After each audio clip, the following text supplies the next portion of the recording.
Monday Night Chat with Wong Chen. Brought to you by the Member of Parliament for Kelana Jaya in collaboration with Invo. Welcome to Monday Night Chat. For Policy Monday this week, we're going to talk about asset declaration. My office has been fully mobilized to be stationed in Parliament to assist members of Parliament who want to declare their asset under the Invoke Malaysia program. Invoke Malaysia gets our money from the donors, and we've made a pledge to donors that we will only use this money to support marginal seats and for candidates that are willing to declare their assets and commit to become good members of Parliament or good members of ADUN to do their job properly. There's a KPI set in the agreement that we will ask them to sign. So part of the asset declaration purposes is to ensure that we set them and create the culture of anti-corruption culture early on in the future elected representative. Now, what is asset declaration overall? It is really an anti-corruption tool. About 150 countries in the world have adopted some form of asset declaration. Malaysia actually has asset declaration, but this is the joke.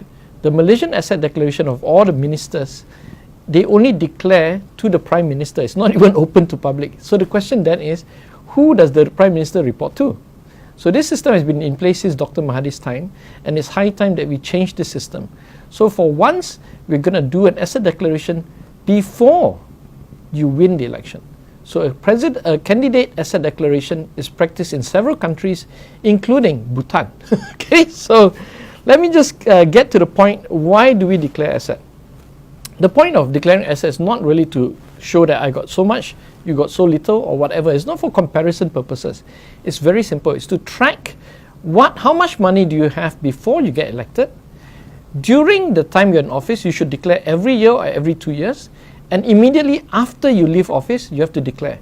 So what we do is we track how much money have grown while you were in office.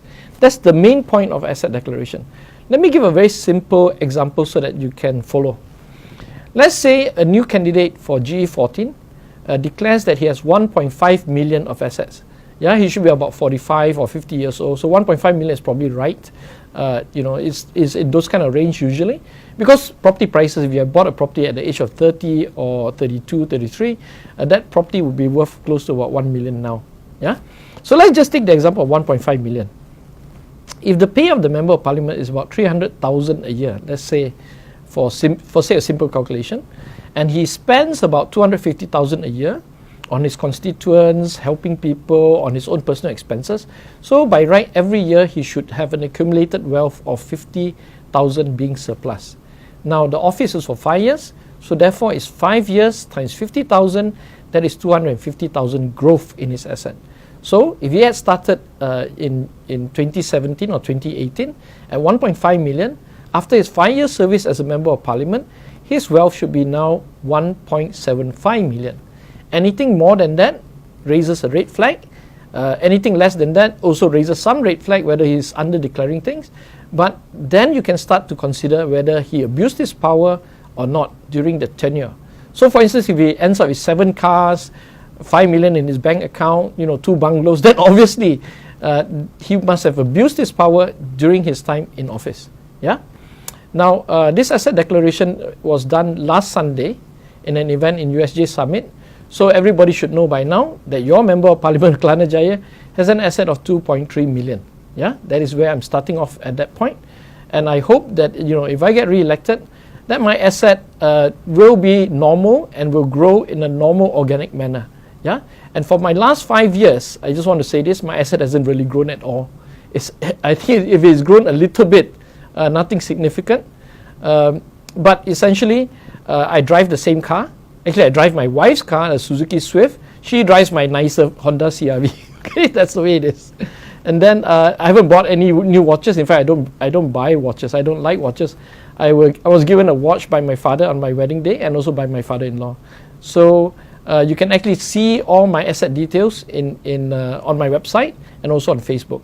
Yeah. So that's it for asset declaration. The most important thing to remember is, if you want to become a Member of Parliament to make money, this is not the path to do it. The Member of Parliament job is very difficult. It takes a lot of your time. It takes a lot of time from your family. You have to attend functions and weekends, and it doesn't pay. It really doesn't pay. Yeah.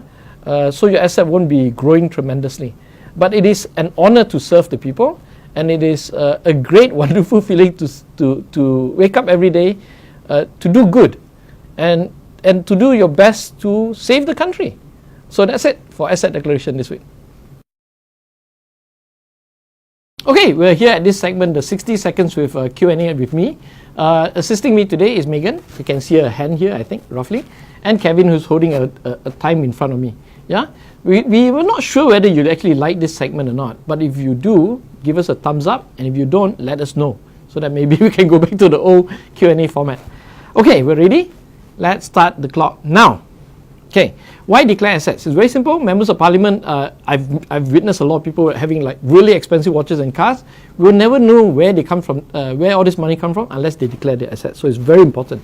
Mugabe, well, finally he's under house arrest. That is fantastic news. I've been following Mugabe's rise and dictatorial powers since the 80s, 90s. Yeah, 400 million paid for Leonardo da Vinci's painting. It shows that the whole system is totally screwed up. That you could pay 400 million US dollars for a single painting. Budget vote. Pass abstain is a clear sign that they are still exploring a good relationship with UMNO. Is it stressful to be an MP? Yes, it can be, but you've got to pace yourself. Dr. Mahathir's granddaughter's yacht, what do you think? Well, it's hypocritical for UMNO BN to raise this issue, but if they can explain where she can buy this thing, then what is wrong with it? Okay, lastly, who do you admire in Parliament? The member of Parliament that I really, really admire is Michael Jayakumar of Sungai Siput. He is absolutely great. 1 minute. Thank you very much for this week of Q&A in 60 seconds. But yeah, hopefully this won't be the last time I see all of you behind the camera there. Why are you smiling? I'm so sad. Hi, my name is Sean. I'm done with my second internship.